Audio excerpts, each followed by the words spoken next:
노아에게 복을 주십니다. 이제 예배를 드리고 났더니 복을 주시는데 그 복을 주시는 장면 중에 하나님의 방법이 나와. 하나님 복을 주시는 방법은 계약입니다. 계약. 그냥 여기 있다 받아라 이게 아니고 계약을 해주세요. 언약을 주세요. 그러니까 하나님 우리와 계약을 하면 하나님이 우리가 계약을 하면 그니꼴 그게 복이에요. 그러니까 계약 없이 주는 건 그냥 용돈 뭐 그런 거죠. 그냥 툭 주는 거. 근데 계약은 인격적 관계적인 의미가 들어있죠. 내 수준과 상황을 다 알아서 마치 회사에서도 계약을 맺잖아요. 근로 계약을 맺는 것처럼 하나님께서 우리에게 공적인 자리가 될 때 두 사람이 사랑해서 연애할 수 있지만 결혼하는 의미도 다르잖아요. 그때는 공적인 계약이죠. 언약, 계약. 그게 결혼입니다. 그래서 그냥 복을 주는 게 아니고 계약을 맺으시면 그건 니꼴 지속적인 복이 되는 의미가 되는 거예요. 그런 의도에서 이제 드디어 홍수 대심판 이후 폐허 속에 내려와서 제일 먼저 한 일이 예배였죠. 예배가 그래서 일단 중요하다라는 것입니다. 여러분 우리가 하나님을 어떻게 만났습니까? 하나님은 누구십니까? 하나님은 어떤 하나님이니까? 이렇게 설명할 때 뭐 천지를 창조하셨고요. 진화론은 아닙니다. 그리고 하나님이 우리를 사랑하시고요. 뭐 다 좋아요. 다 좋은데 이렇게만 이해해버리면 우리가 어린아이의 수준이죠. 우리 아빠 최고 어렸을 때 막 이런 것처럼 나쁜 건 아니지만 어린아이의 수준이에요. 하나님을 어떻게 만나야 되죠? 하나님은 누구신가요? 딱 하나예요. 언약의 하나님이에요. 우리 하나님은 다른 신과 달라요. 언약의 하나님이에요. 그래서 구약, 신약, 구언약, 신언약, 언약을 두고 우리를 사랑하시는 하나님 사랑은 어떻게? 언약을 통해서 말씀을 받으면 약속의 말씀을 믿으면 그게 축복이 되는 거예요. 그게 복을 그렇게 주시는 거예요. 언약을 주고. 그래서 하나님은 절대로 그냥 복을 주신 적이 없어요. 약속을 두고 우리에게 복을 주십니다. 그러니까 약속 없이 복을 받을 생각하면 안 돼요. 약속의 하나님의 말씀을 받는 거, 예수님 만나는 게 복이고 예수님이 말씀이시니까 말씀이 내 안에 들어오는 거, 말씀을 따라 순종하는 거, 이게 전체 하나님 주신 복의 의미예요. 근데 언약이 없다? 그리고 기도만 막 하고 있다? 그럼 무당이지 뭐. 안 그래요? 도사 아니에요, 도사. 말씀 없이 막 영적 행위만 하는 거. 자, 그래서 홍수의 심판이 끝났습니다. 방주에서 이제 나왔어요. 나왔더니 방주 밖에 나왔을 때 세상은 어떨까요? 비 온 뒤 개운함이 아니죠. 이건 뭐 바다가 산꼭대기로 올라가 버리고 엉망이 돼 버리는 홍수난 지역을 그 다음에 가보신 적이 있나? 엉망이 돼. 쓰레기가 뭐고 엉망이 돼. 물론 이 당시에는 쓰레기 없었겠지만 그래도 파괴되고 무너지고 막 산이 길이 다 엉망이 됐던 그 현장을 보는 거 아니에요. 노아가 직면했던 현장은 뭐였느냐? 참혹한 폐허된 그런 세상이었다라는 거. 예전에 그 스패포드라는 분 얘기했죠. 기억나요? 호레이스 스패포드 유명한 변호사이고 또 의과대학 법리 교수고 무디 목사의 후원 회장이기도 했던 대단한 사람입니다.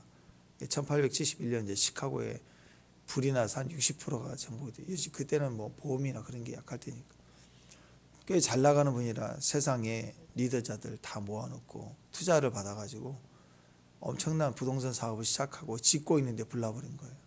그리고 완전히 파산 직전인 거예요. 근데 그 시기에 1년 전에 아들이 죽었다고. 아들이 죽었죠. 불 나버렸죠.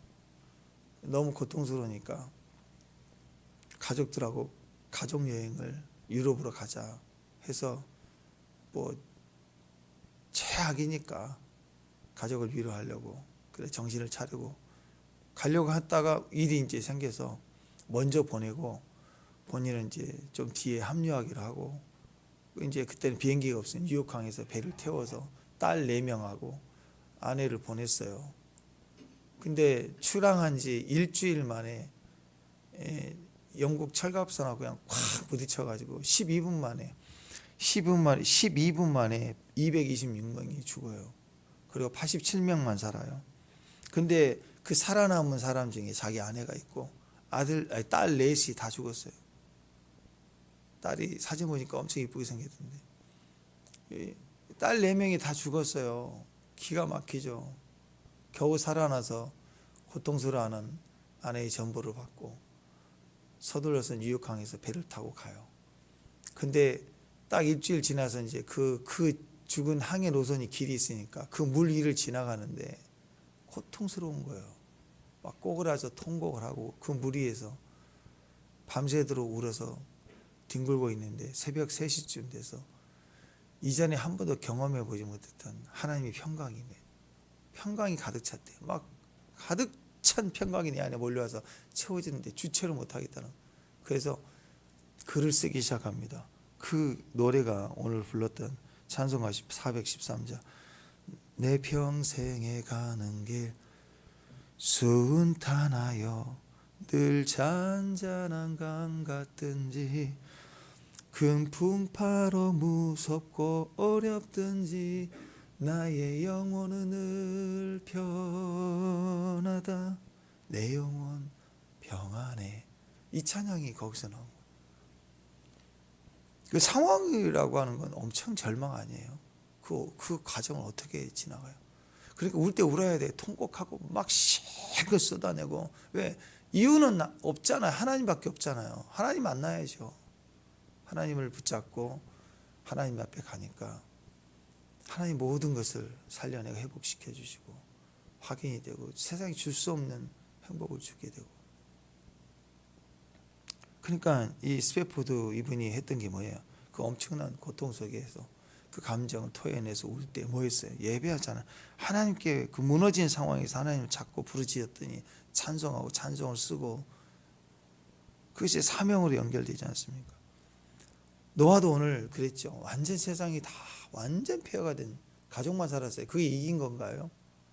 그게 승리한 야 우리만 살았다. 그게 아니죠. 다 죽었는데요. 자, 우리나라도 사실 그런 경험이 있죠. 일제시대에 얼마나 어려움을 당해서 세상에 나라가 뺏겼어요. 나라가. 타지에 가도 예전에 경상도에 가도 또 전라도에 오면 군대 가면 특히 고참 잘못 만나면 엄청 그냥 갈고 당하는 거예요. 그냥 위에 고참이 경상도냐 전라도냐에 따라서 그럴 때가 있었다고. 진짜 나라를 잃었을 때 자체가 가난이고 억압이고 핍박이고 나라를 잃은 거잖아요. 그때 이 나라에 하나님 주신 축복이 뭐예요? 서양 선교사님들 그때 들어와서 우리는 못하니까 외국 선교사들이 와가지고 일본 사람도 외국 선교사들 함부로 하지 못하는 상황에서 우리에게 뭐가 시작됐어요? 예배가 시작됐다고. 교회가 세워지고 병원도 세워지고. 뭐 일본에서 병원 세웠겠어요? 학교 세웠겠어요? 세워진 학교에서도 한국말 못하고 일본말 쓰게 하려고 난리를 쳤는데 그 서양 선교사님이 들어와서 우리 땅에 시작하고 심어준 게 예배였어요. 예배부터 이 나라가 그렇게 시작했다고. 거기다 6.25 터졌죠. 나라 전체가 폐허가 됐죠. 민둥산이었습니다. 웬만한 산마다 벌거벗었다고. 그런 폐허에서 이 나라가 다시 일어섰지 않아요? 그때 6.25 이후에 우리나라에 부흥한 건 교회밖에 없어요. 교회마다 일어나서 산기도 하고 그때 웬만한 산마다 기도원이 웬만한 뒷동산에 기도원 다 있었어요. 기도원. 그리고 능력봉 하나씩 다 있었고 산마다. 그리고 지나가면 뭐 구국기 나라 민족 기도하고 이 나라가 그렇게 세워졌다고. 모든 것이 폐허가 될 때 기도부터 한 나라예요. 그랬더니 예배가 세워지고 그 다음에 교회들이 막 골짜기마다 교회들 막 골짜기마다 교회들이 세웠다고. 그러면서 이 나라가 회복이 되기 시작했어요. 지금 노아도 모든 것이 참혹함으로 폐허가 된 상황에서 제일 먼저 배에서 나오자마자 뭐 했어요? 짐승을 그 소중한 짐승을 끌어안고 그 짐승의 정결한 짐승을 선택해 제사를 드렸습니다. 예배부터 풀어요. 이삭을 바쳤던 아브라함처럼 독자를 우리에게 내어주었던 하나님처럼 노아 입장에서는 여러분 생사를 같이 한 동물들 아니에요. 얼마나 소중해요. 아니 생각해 보세요. 여기 불이 나가지고 막 죽을 위기에서 우리가 겨우 살아나는데 개 한 마리하고 둘이 부둥켜 안고 있다 살아났다고 생각해보면 이 개가 얼마나 소중해요. 평생 반려견 아니에요. 여기 있는 짐승들이 그런 이 참혹한 현실 앞에 섰을 때 생존한 친구 같은 그런 존재들 아니에요.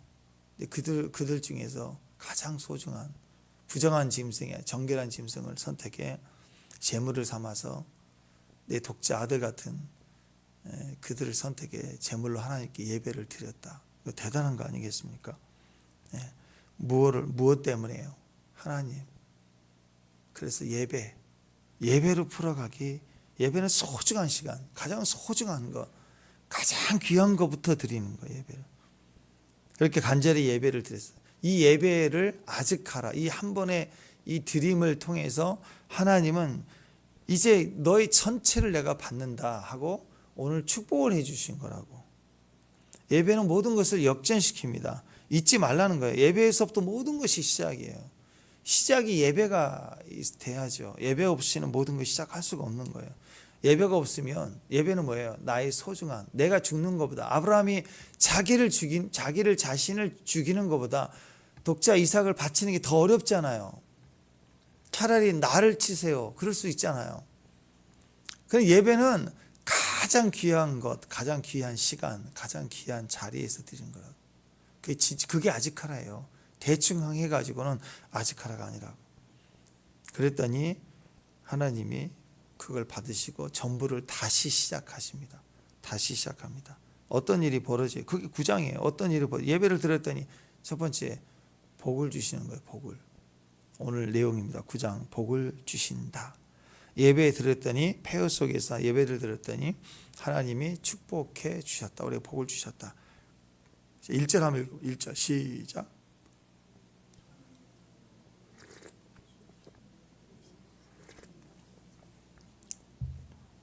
많이 들었던 말씀이죠. 생육하고 번성하고 충만하라.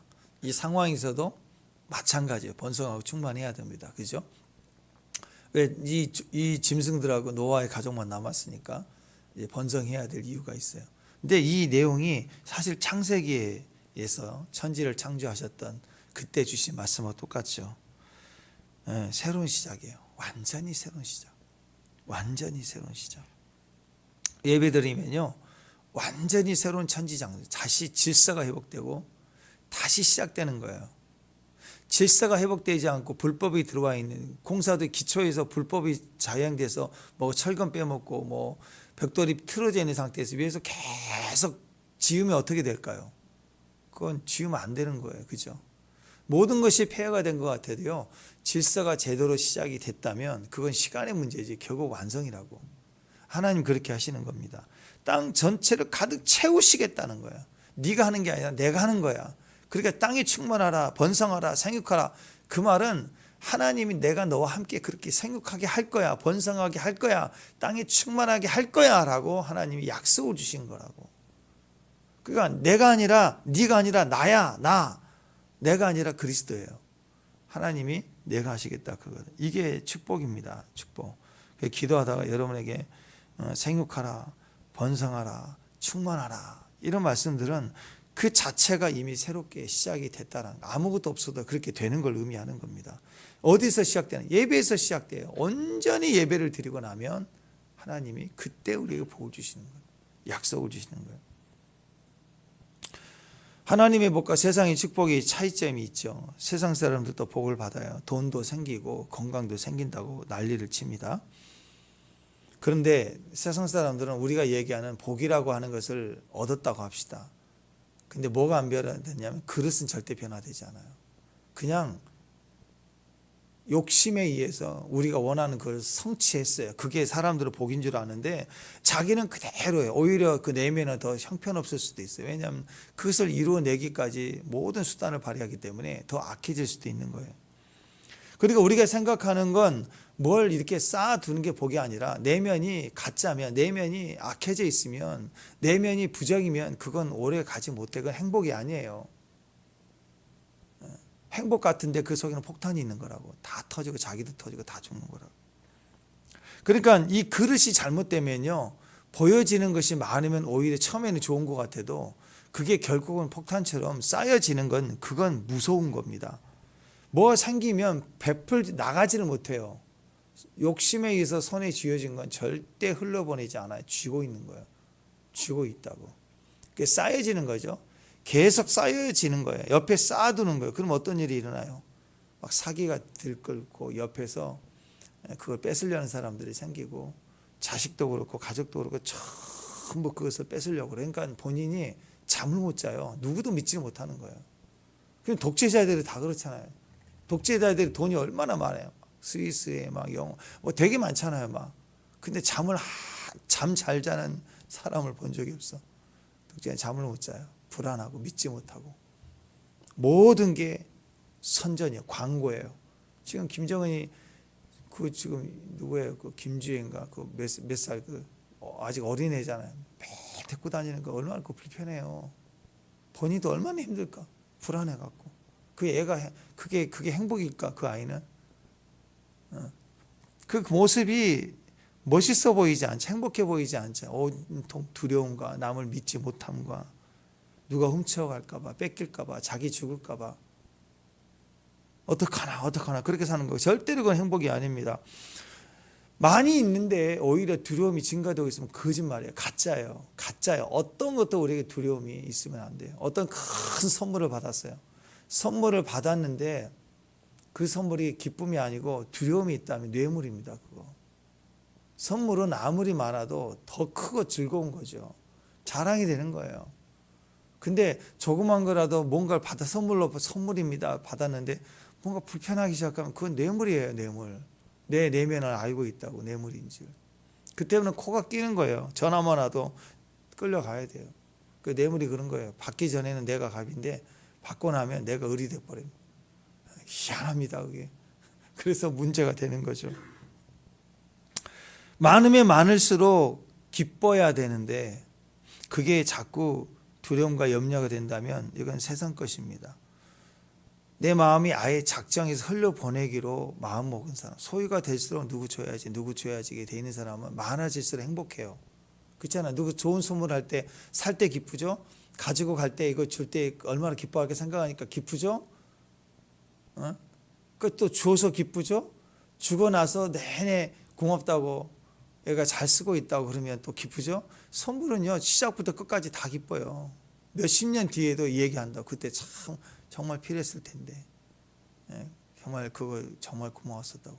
그게 물건은 폐기돼도 오래 써서 폐기돼도 기억 속에 선물은 남아있다. 우리 선물할 때는 좋은 걸로 해야 돼요. 물론 돈의 가치로 따질 수 없지만 그러나 그것이 계속 뇌물이면 뇌물로 나중에 일 터져서 서로 들어가고 고발하고 나중에 평생 왼수돼 있다고. 그거. 그래서 하나님은 제일 먼저 우리에게 뭘 하느냐. 하나님 우리에게 선물을 줘도 우리는 그걸 떼가지고 남에게 뇌물 줘갖고 연결을 한다고.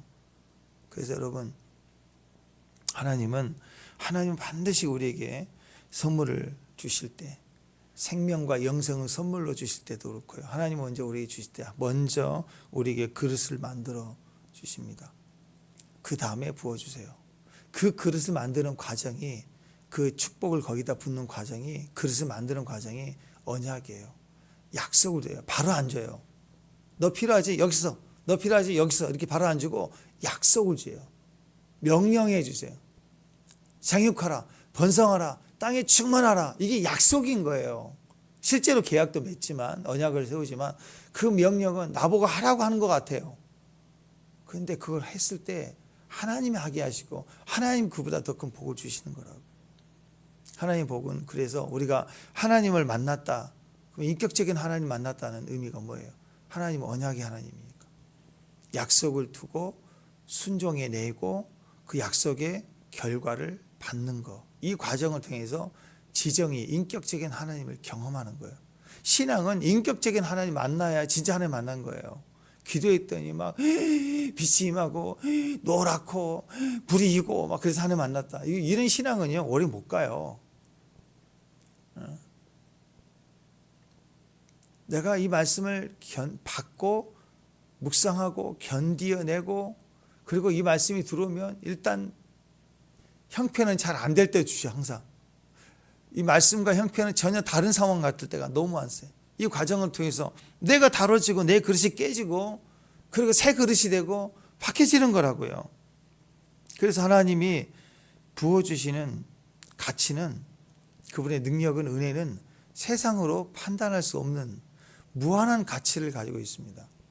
그래서 나라는 그릇이 일단 부정할 뿐만 아니라, 일단 이 그릇이 그래도 깨끗하다고 해도요, 이전에 내 그릇이 깨끗해졌다 그래도 그 지금 주시는 약속을, 그 가치를 담아낼, 견뎌낼 그릇이 아니에요. 깨끗해도 플라스틱 같으면 뜨거운 국물을 부으면 누글누글 녹아버린다면 그거 어떻게 쓰겠습니까? 발암물질 나오면 괜찮은데 뜨거운 거 부었더니 발암물질 나온다면 어떻게 쓰겠어요? 그러니까 현재 내 상태가 부정할 뿐만 아니라 약하고 작아요. 근데 하나님 주시는 것은 생육하라, 번성하라, 땅에 충만하라, 땅 전체에 대한 약속을 주시면 내 그릇이 어떻게 견디겠습니까? 그래서 일단 말씀 자체의 가치가 너무도 나와 상황이 다르고 클 뿐만 아니라, 두 번째, 이 가치를 담아낼 그릇이 못 되니까 하나님의 약속을 받으면 우리가 깨지게 돼 있어요. 나라는 게 박살이 나버린다고. 감당이 안 되니까. 하나님은 항상 우리에게 줄 때 조금 주질 않아요. 무한한 가치로 주십니다. 할렐루야. 대단하게 부어주시는 거예요. 대단하게. 여러분, 베드로가 주의 말씀을 청종했을 때 예수님이 깊은 데 가서 그물을 내리라 하잖아요. 밤이 맞도록 수고했지만 안 됐잖아요. 근데 가서 그물을 내렸더니 물고기 한 3마리 줬나요? 아니죠. 어떻게 됐어요? 그물이 찢어질 듯이 줬다고. 넘쳐나게 해요. 구하고 생각하는 것 이상으로 항상 하나님이 주시는 분이십니다. 그러니까 갑자기 하나님이 내게 은혜를 주실 때 그 은혜와 선물들은 막 부어줄 때는 나라는 그릇이 깨져요. 그래서 바로 뭐 응답, 바로 그냥 기적 그렇게 오지 않고요. 많은 시간 동안 그 임재 속에서 내가 뒹굴뒹굴 하는 거예요. 축복을 주실 때 우리 느낌, 감정이 깨지기 시작합니다. 기쁘지만 동시에 막 슬프고 고통 속에 다 잃어버리는 이 폐허 속에 막 울어야 되는데 갑자기 막 웃어요. 그래서 누가 보면 좀 미친 사람 같아요. 너무 큰 게 들어오니까 그래요. 너무 큰 게 들어오니까 두려워요. 두려우니까 이거 깨지겠네 그러면서 깨진다고. 그래서 이사야도 그렇고요. 다들 내가 화로다, 내가 망하게 되겠다, 하나의 영광을 보면 내가 죽는구나, 죽은 자처럼 됐다. 우리 육체가 견디지 못하는 거예요. 하나님의 영광이 이 앞에 나타나면서 내가 육체가 바스라지듯이 깨져버리지, 쓰러져 버리면, 박살이 나버리면 내 안에, 내 몸 안에 있는 암이 지가 살아있겠어요? 내 안에 질병과 귀신이 남아있겠냐고. 박살이 나버리죠. 적어도 하나님의 임재는 내가 느끼는 정도가 아니라 내가 박살나도록 압도당해 버려야 돼요. 그러니까 그 사람의 그릇이 완전히 내면이 깨져버리는 거예요. 그때 자기 안에 그 임재 속에서 두렵고 깨지고, 그래서 하나님의 임재 안에 들어간 사람들이 항상 그 얘기하는 게, 하나님 이제 그만 보여주세요 이랬다 하잖아요. 샴볼츠는 하나님 보좌로 이끌려가서 주의 영광이 빛을, 하나님만 빛이시니까 보좌를 보는데 조심하라고 천사들이, 보지 말라고.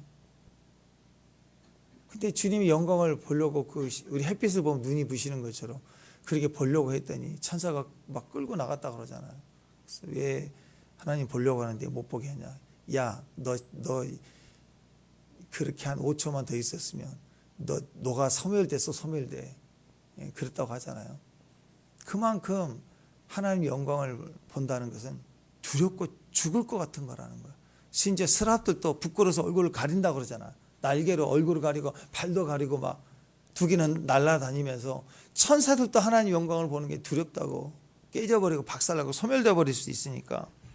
그러니까 우리에게 너무 큰 게 들어오면, 비도 쏟아지지만 40주야로 쏟아지면 무서운 거예요. 눈도 많이 내릴 때는 막 비닐하우스가 집이고 내려앉잖아요. 막 하나님 우리에게 주시는 복은 작은 것 주지 않아요. 거대한 무게감으로 오시기 때문에 막 전체가 뒤틀리기 시작합니다. 그래서 임재가 오면, 임재에 압도당하면 사람들이 막 죽은 것처럼 막 비명을 질러요. 그러면서 막 울어요. 그러다가 막 그 삶의 환장이 내면의 아픔이 솟아 올라오니 오래도록 감추고 덮어놨던 감정이 올라오니 막 통곡을 해요. 울어요. 그러다가 좀 지나면 또 막 웃어요. 울었다가 웃었다가 이게 뭐예요? 깨지는 거예요. 뭉쳐 있었던 눌렀던 감정들이 박살나고 그릇이 깨지고 그러면서 내가 완전히 작아져 버리는 거예요. 내가 완전히 깨져버리니까 또 어떤 걸 느끼냐면 내가 커져가는 걸 느껴요. 참 묘해요.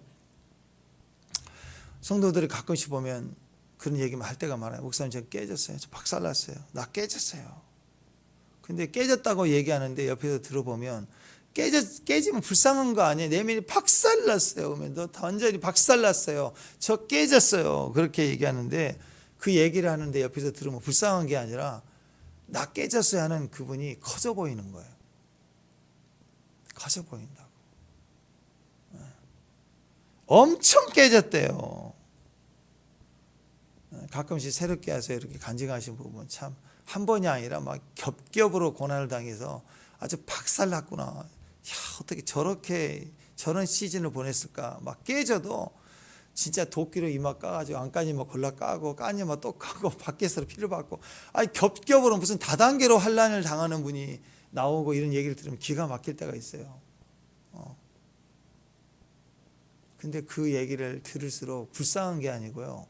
그분이 커져 보이는 거예요. 지금은 그분이 너무 커져 있는 모습이에요. 하나님의 축복은 우리로 하여금 깨질 대로 부어집니다. 그래서 내가 좋아하는 모습이나 스타일이 아닐지라도 큰 거든 부정적인 거든 긍정적인 거든 일단 이 사건이 나를 박살내고 있다면 잘하고 있는 거예요.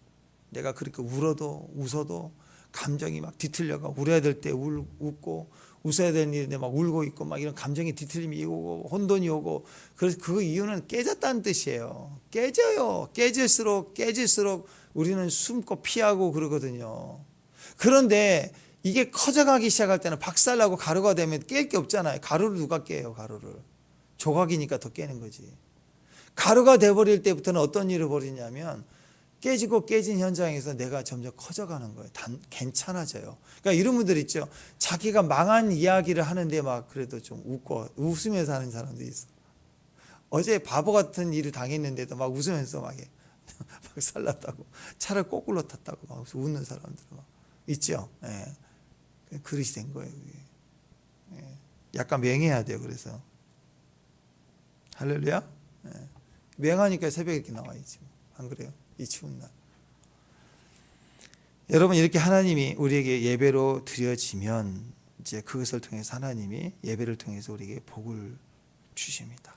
그 복이 우리 안에 임할 때 내가 두렵고 무섭고 깨지고 박살나는 것 같지만 결국 그것이 우리를 다시 살리는 능력이 되는 거죠. 그 방법이 뭐냐? 우리에게 예배를 통해서 반드시 우리를 새롭게 하시는데 약속을 해요.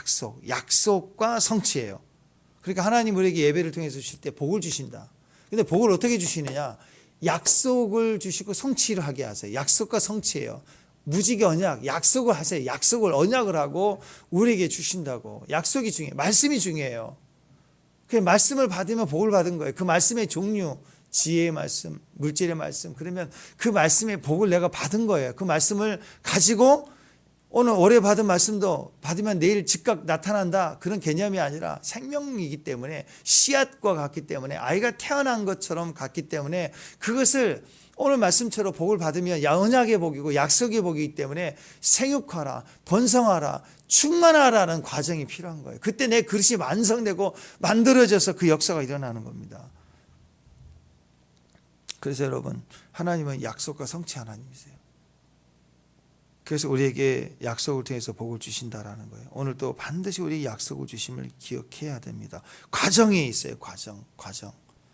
신앙생활을 하면 사람에게는 그 고비라는 게 있습니다. 바로 주시고 바로 응답해 주시면 무슨 저기 ATM기나 또 아니면 자판기에서 음료수 빼먹는 거라면 과정이 필요 없죠. 과정이 필요 없으면 성숙이 필요 없어요. 그러니까 돈만 내서 원하는 거 먹고 가는 거지 뭐.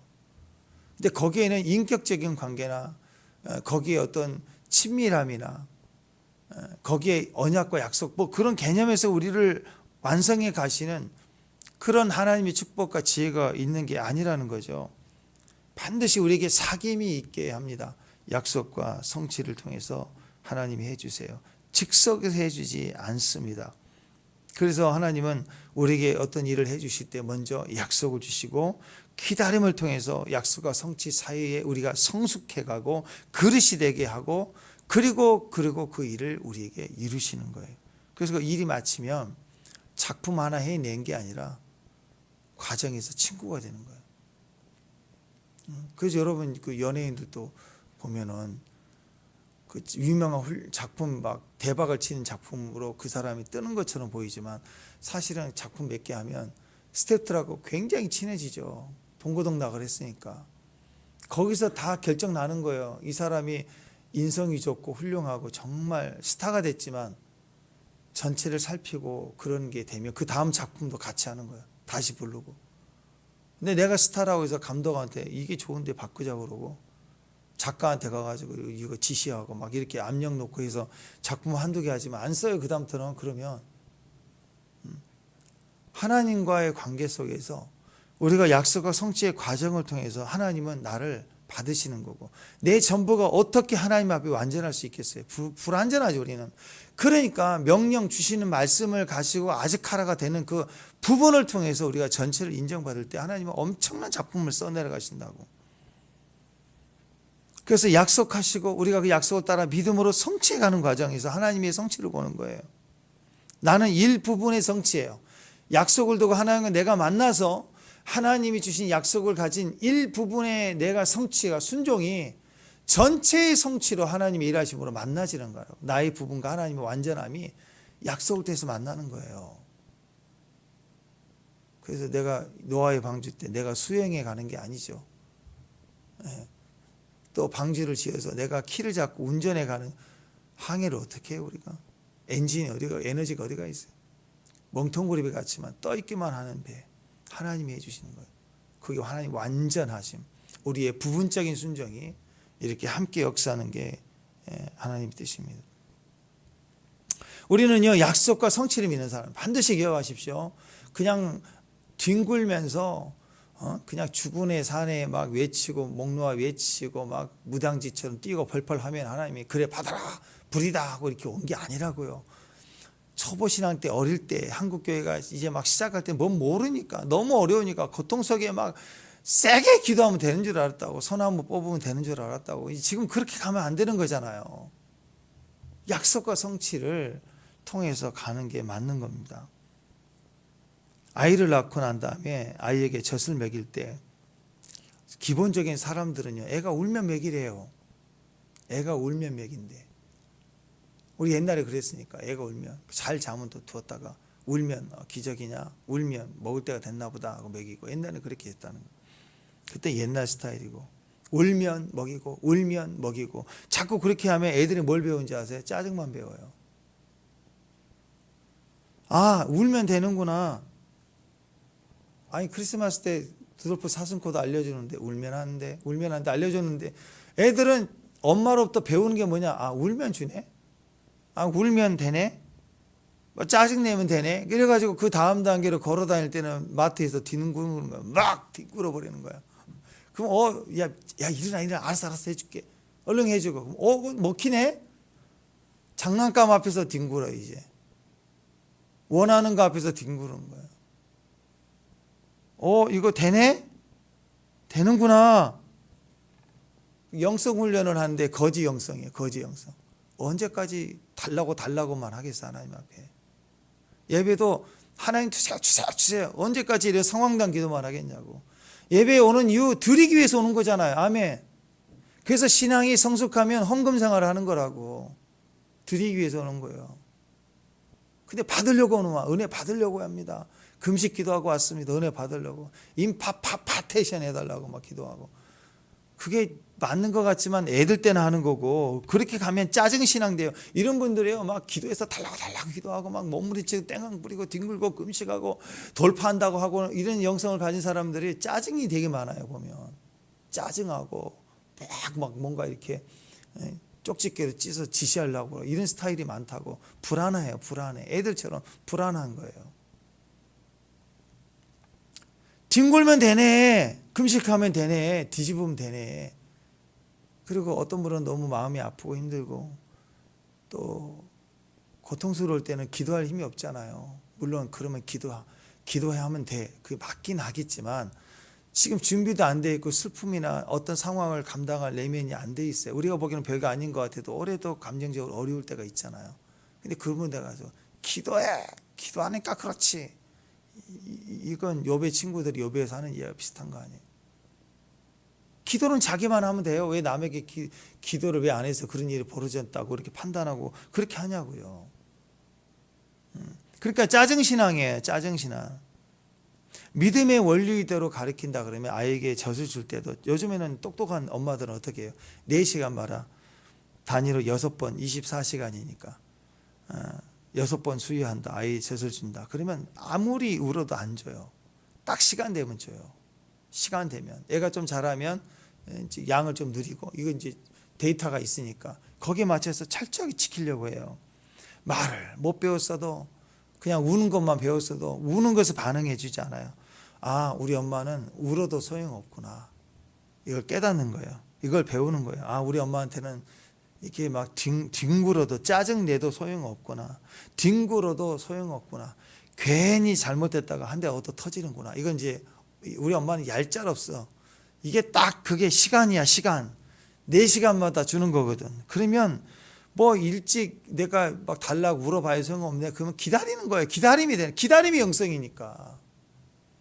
기다림이 영성이니까. 그게 엄마는 얘기하는 거야. 못 알아들어도 아들아 4시간 뒤에 먹는 거야. 알았지? 얘기를 해주는 거라고. 그리고 그 시간이 얄짤없어요. 원칙을 가지는 거예요. 우리 엄마는 FM이야. 얄짤없어. 우리 엄마는 약속이야. 이름이 약속인가 봐. 박약속, 김약속.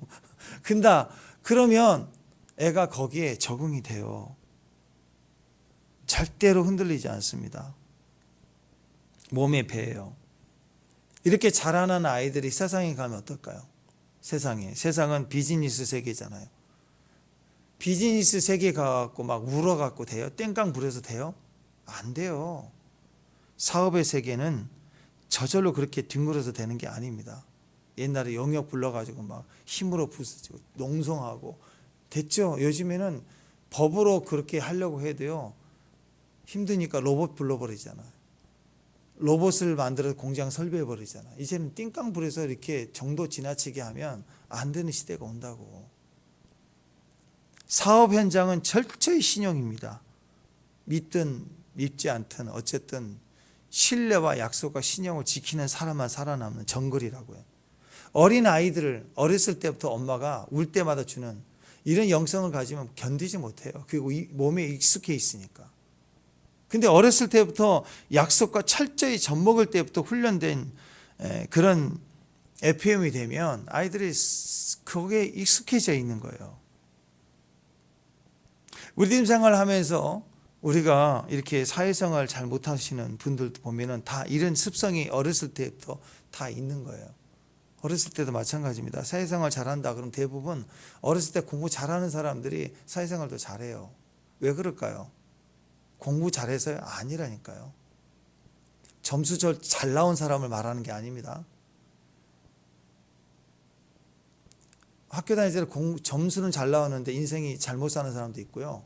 어떤 사람은 점수는 안 나왔지만 공부를 잘하는 사람. 이 공부를 잘한다는 것은 성적을 잘하는 것도 중요하지만 공부 시간에 공부할 자리에 있는 걸 말하는 거예요. 안 풀려도 점수는 안 나와도 끝까지 풀어보려고 노력하고 인내하는 그 정신을 가지고 해내는 아이들. 약속을 하면 지키는 거. 그건 당장 점수 숫자 맞추는 거하고 좀 달라요. 해답 해설지 보는 거하고 좀 달라요. 그거 암송해갖고 하는 애들도 있거든요. 그 아이들은 빨리 끝내서 자기 하고 싶은 걸 하는 건데 그게 아니라 약속과 성취의 개념을 안 되는 나는 수학이 너무 취약해. 그래도 그거 붙들고 하는 거예요. 나는 대학 안 갈 거야. 우리 집안의 가업을 이어갈 거야. 그러니까 미적분 필요 없어. 그래도 그거 하는 거라고. 그때는 그걸 해야 되는 거예요. 그래서 우리가 뭘 보냐면 아이들 시험 때 공부 안 하고 시험 보는 애들이 있어요. 아니 공부를 해도 성적이 안 나올 때가 있는데 공부를 안 하고 시험 보는 애들이 있죠. 이게 굉장히 큰 위기가 되는 거예요. 왜 그래요? 앞으로 이제 사회생활 뻔하거든요. 공부 잘했던 사람들은 해야 될 것을 더 많이 여러 번 봤기 때문에 성적이 잘 나오는 거죠. 근데 대부분 시험 시간에는 사람들이 그 과정을 공부를 하고 시험을 봐야 맞는 거예요. 공부를 하고 봐도 시험에 틀리는데, 근데 당장 몇 점 나왔냐는 그것은 별 중요한 게 아니고, 점수가 안 나왔어도 시험 볼 때마다 공부하는 습관을 들이는 거, 문제를 풀어보려고 애쓰는 거, 도서관이라도 가서 앉아 있으려고 하는 거, 그게 성실하시고 그 약속 성취의 사람이 돼가는 거라고. 근데 공부도 안 하고 시험을 보는 아이들, 다 공부해야 되는데 공부를 안 하고 왔어. 근데 시험 성적 안 나오면 우리 엄마한테 죽을 줄 알았거든. 선생님한테 죽을 줄 알았거든. 근데 시험 공부 하나도 않고 시험을 보고 공부가 빵점 했는데 안 죽네? 안 죽네? 나 안 죽는구나. 그럼 그 다음부터는 이제 학습이 돼갖고 묘한 믿음이 생깁니다. 공부 안 해도, 해야 될 때 안 해도 안 죽네. 그 주먹질 힘 세니까 너 이리 와 하고, 누가 나 무시하려고 하면 친구 힘으로 눌러버리고. 그럼 나중에 이 아이가 사회생활을 어떻게 할까요? 그러니까 맨날 지각하고 곁길 가고 해야 될 때 안 하고, 이거 안 해도 되네? 결혼해가지고도 자기 마음대로 살고 되네? 이렇게 되는 거예요. 그러니까 철저히 어렸을 때부터 약속과 성취의 개념으로 하나님을 경험해야 되고, 삶을 속에서 약속 성취의 개념으로 아이들 키워야 되고, 내 삶의 현장에서도 약속 성취의 개념을 해야 된다고. 시험이 와도 담대합니다. 공부 안 해도. 되네? 20살, 30살 됐어요. 그러면 누가 그 사람에게 중요한 일을 맡기겠어요? 절대 중요한 일을 안 맡겨, 이런 사람에게는. 하나님도 안 맡기고 세상도 안 맡기는 거예요. 그러니까 지금 이 어려운 과정, 힘든 과정, 하나님부터 기억하고 하나님께 예배하고, 그러면 하나님이 복을 주시는데 약속의 성취를 주세요. 아멘. 그래서 올해 주신 말씀을 가지고 견디어 보는 거예요. 힘들어도 견디어 보는 거예요. 부딪혀 보는 거예요. 말씀을 가지고 굴러가 보는 거예요. 막 난리치는 게 아니라. 기도 안 해도 되네? 주일 한 번씩 빠져도 되네? 괜찮구나. 대충 물러가네? 이거 얼마나 가겠어요? 여기 신앙 얼마나 가? 두려워할 줄 알아야 돼. 어린애 때는 봐줘요. 귀엽잖아요.